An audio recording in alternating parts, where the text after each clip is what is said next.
What's up guys, it's Drac, and how cool would it be if the Magnum Super Drum was motorized?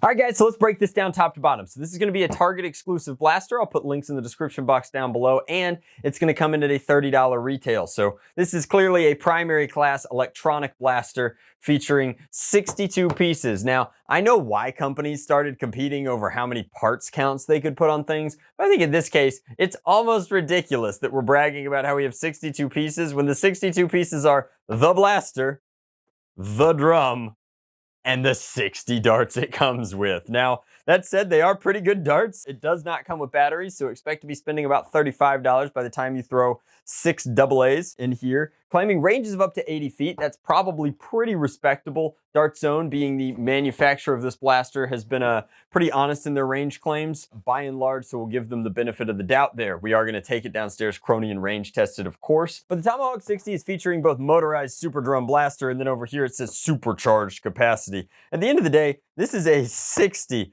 dart drum. That's insane. That's a lot of onboard ammo. Now, I don't know if anybody's ever going to be quick swapping drums quite this large, but let's flip it around to the back.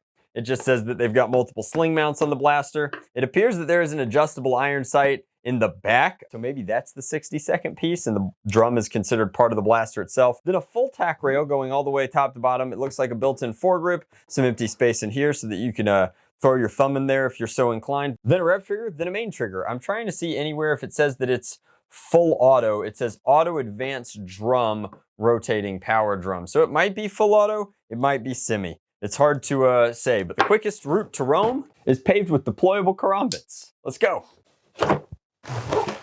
So in the box, you get one very comically large drum, a box of presumably darts, and the blaster itself, complete with the indexing mechanism and what have you. It's actually deceptively large. It's a lot of blaster out of the box. It takes up pretty much the entirety of the space in the box, but it looks like, no way.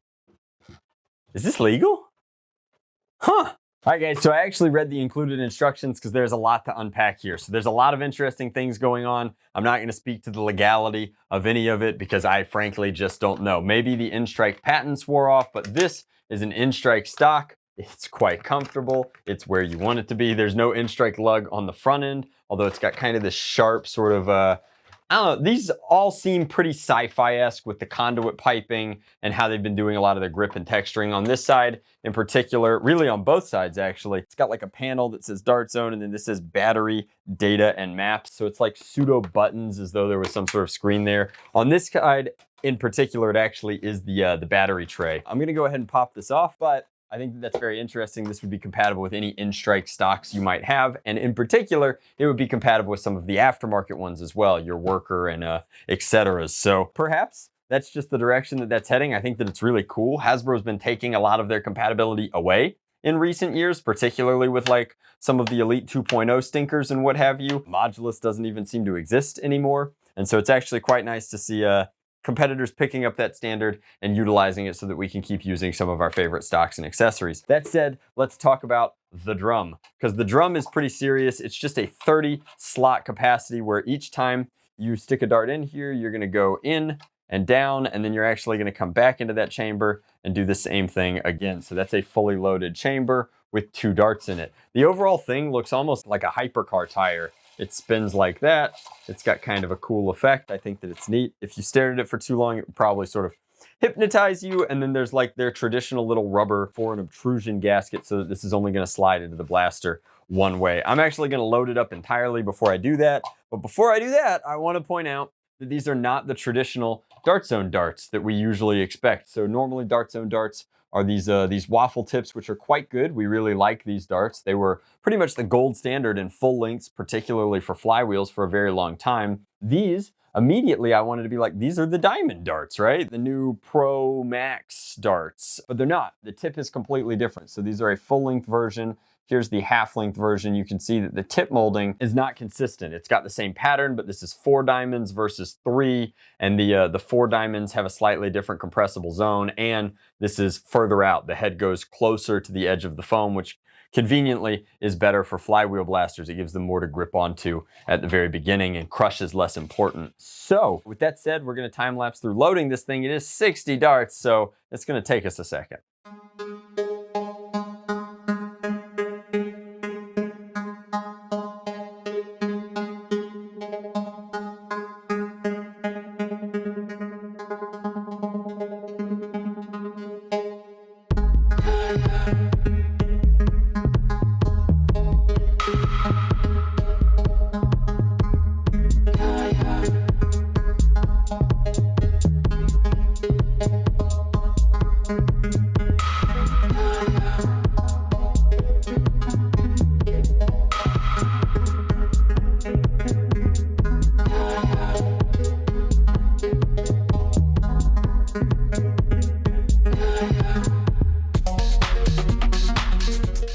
All right, so the Tomahawk is ready to go now. I'll slide this down. That's a fun little Asmar piece. This seems like it's gonna be as easy as sort of lining it up.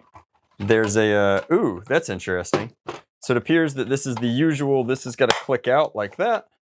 And then this will probably come out same way like that. And so once those have deployed, I think they literally compress them that way just so that they'll fit in the packaging a little bit better. But let's slide that there, that there. This should click into place.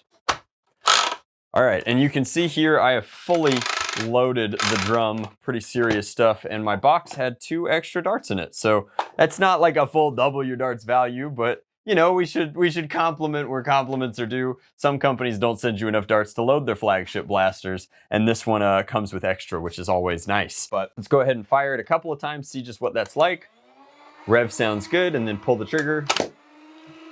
So it's semi-auto, but it's a really clean trigger pull, and I'm actually pretty happy with the semi-auto in that regard. So that first shot was very like fluid, and you could feel the dart the whole way through. So let's So if you're magazine averse, right, this is gonna be pretty cool. Now, that's us firing through the top row. You can see how that's working as we're kind of firing through. I'm actually gonna reverse it back like so, and see how the blaster feels about me firing through its second stack. Honestly, no difference. Very similar trigger pull, very, very similar feel. I guess you wouldn't, because if you're firing on empty, it actually feels different when you're firing on empty, which is quite nice, because if you're slaying zombies and, you know, thinking that you just have infinite ammo because of the 60 round capacity, it's nice that when it finally starts to feel very clicky, you know that you're out of darts. The darts kind of smoothly fly through. So I gotta take it downstairs. I gotta put it over the chronograph. If it's actually getting 80-foot ranges with this magazine capacity and this kind of onboard storage and what have you, and you are magazine averse for whatever reason, maybe you like to scavenge, maybe you just want to be able to fire anything. I'm assuming it'll fire their waffle tips just as well. And it does. Then I think this is a serious contender, much in the way that like the Super Drum or the Magnum was like an all-in-one out-of-the-box, ready-to-go kind of scavenger primary. This seems to be the Strife, quote-unquote, version of that, and I'm pleasantly surprised. I'm gonna take it downstairs, put it over the chronograph, see what we're up against. All right, guys, so we're out here with the Tomahawk. We're gonna put it over the chronograph, then we're gonna put some downrange, and we're gonna have some left over, because there's a lot in here. The overall ergo of it, I actually understand the stock attachment point. I feel like it would feel a little bit better out here than kind of from the hip firing it necessarily. The foregrip, now that I'm actually hands-on with it, even with, and I have pretty large hands, is actually quite chunky, so I think you're supposed to hold it like this. The big key here is you can't have your elbow or your forearm on the drum itself. So this one might be for slightly larger foam flingers, or you could, you know, one-hand it like this, but I imagine that over time, especially with the batteries inside, you'd get a little sore having it out quite so far. So it passively will rotate as you're running, which is just something that, it won't do it this way. Oh, I guess it will. So just kind of keep that in mind while you're playing humans versus zombies with it or what have you. I imagine that as long as you're straight and level, it's fine. But when you twist, the torque required to turn the drum is pretty soft. So not a deal breaker, certainly, but definitely worth mentioning that it's a a little loosey-goosey. I also figured out that you can yank the drum just as easily, so if you did want to carry one of these, and then maybe a backpack version of the magazine or the drum. It's a large drum, so you're gonna need some space for it, but they pop in and out compliantly. They're very secure when they're in there, but you can remove it. With that said, let's get some data.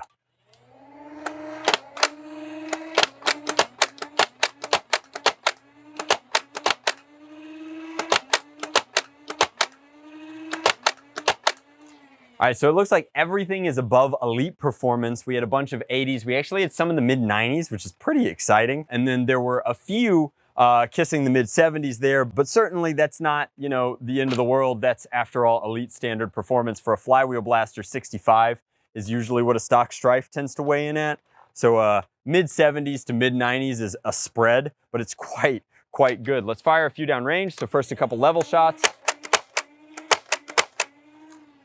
And those level shots are certainly achieving, you know, 60, 65 feet. Your angled shot is gonna break the 80 on the box, definitely, that they're advertising. It's not giving you too much more, but the thing that I'm actually very impressed by, and that you should be able to clearly see in the video, despite the fact that they're red darts on a kind of greenish background here, is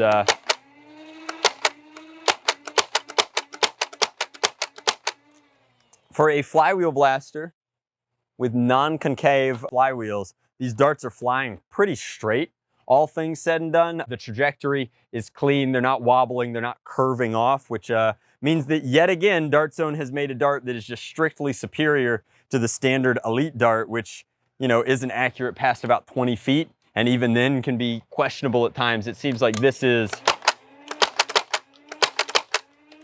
pretty much exactly where you want it to be. Those tree shots are pretty good. This tree is pretty far, but if we arc them in,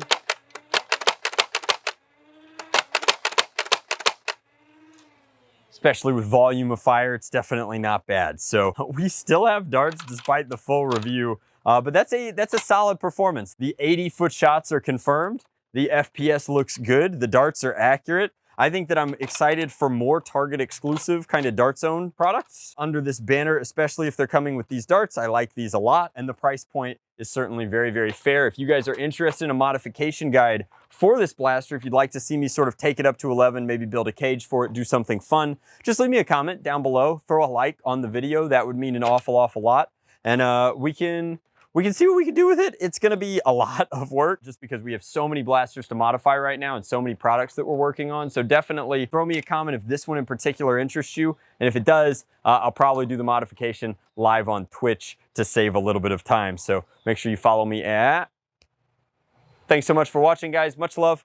Blast on, Drac out.